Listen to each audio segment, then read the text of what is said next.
Hello, welcome to Mahi media.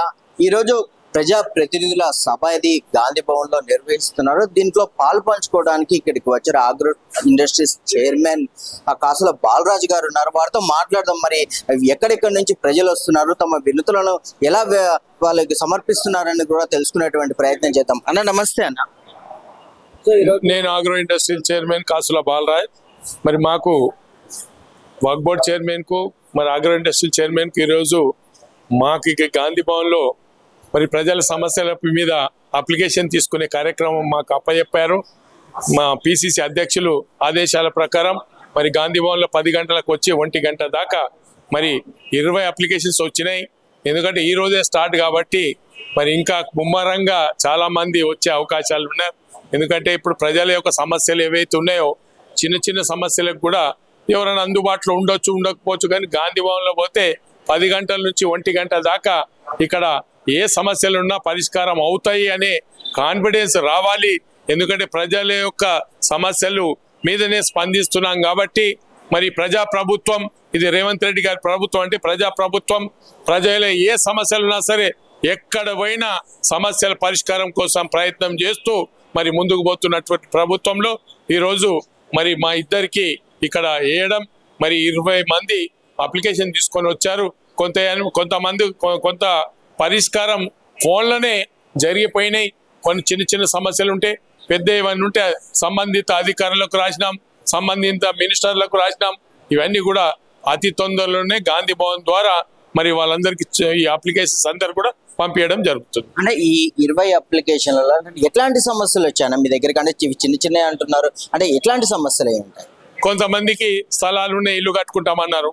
అది immediately మేము సంబంధిత సెక్రటరీకి మరి అక్కడ ఉన్న ఆఫీసర్లకు ఫోన్ చేసి చెప్పడం, వాళ్ళ పేర్లు అక్కడ మాది శాంక్షన్ కాలేదన్నారు.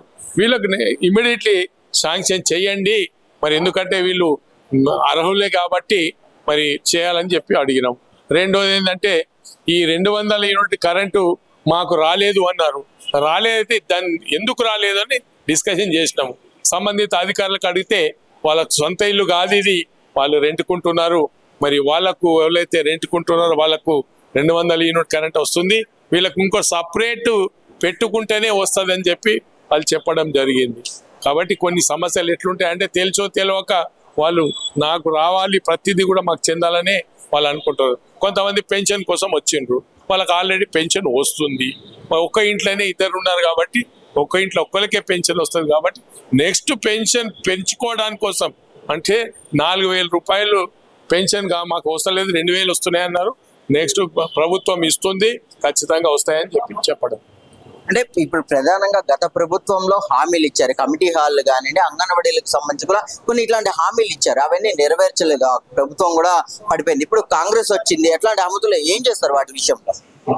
ఇప్పుడు ఏదైతే ఈ రోజు రేవంత్ రెడ్డి గారి నాయకత్వంలో అంగన్వాడీ సెంటర్లు అయితే ఎన్ని కట్టుకుంటే అన్ని ఇవ్వడం కోసం మా ప్రభుత్వం మరి ఎక్కడెక్కడ స్థలాల్లో అందరికి కూడా శాంక్షన్ ఇవ్వడం జరుగుతుంది. మరి ఎందుకంటే మా బాన్స్వాడ కాన్స్టిట్యున్సీలో మరి ఎన్నంటన్ని ఇవ్వడం కోసం వాళ్ళు వచ్చారు కాబట్టి అంగన్వాడీ సెంటర్లు కుదువనే లేదు. ఈ ప్రభుత్వంలో ఎన్ని కట్టుకుంటే అన్ని ఇవ్వడం కోసం సిద్ధంగా ఉంది. సో అన్న, ప్రధానంగా ఒక అంశం చర్చనీయాంశంగా మారింది. పూలే ప్రజాభవన్ లో కూడా వినతులు తీసుకుంటున్నారు, ప్రత్యేకంగా ఇక్కడ కూడా తీసుకుంటారు. ఏంటి డిఫరెన్స్ అసలు ప్రజలకి ఏం క్లారిటీ ఇస్తారు దీని మీద? మేము పూలే భవన్ లో తీసుకున్న సేమ్ సిస్టమ్, మరి ఇక్కడ తీసుకున్న సేమ్ సిస్టమ్, కానీ అందరికి అందుబాటులో ఉండాలా. ఒక 2-3 జగాలు ఉంటేందంటే కొంత డివైడ్ అయ్యి ప్రజలకు అందుబాటులో ఉంటారనే ఉద్దేశం తప్ప అక్కడ వేరే ఇక్కడ వేరే అనేది అభిప్రాయం లేదు.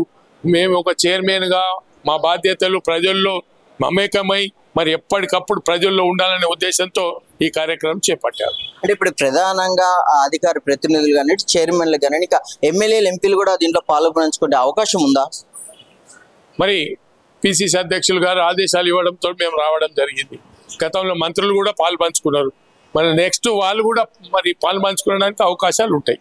అంటే ఒక సమస్య వచ్చిన తర్వాత ఎంత కాలంలో ఇది సమస్యకు పరిష్కారం లభించేటువంటి అవకాశాలు ఉన్నాయి అంటే మీకు తెలిసినంత వరకు? సమస్యను బట్టి పరిష్కారం ఉంటుంది.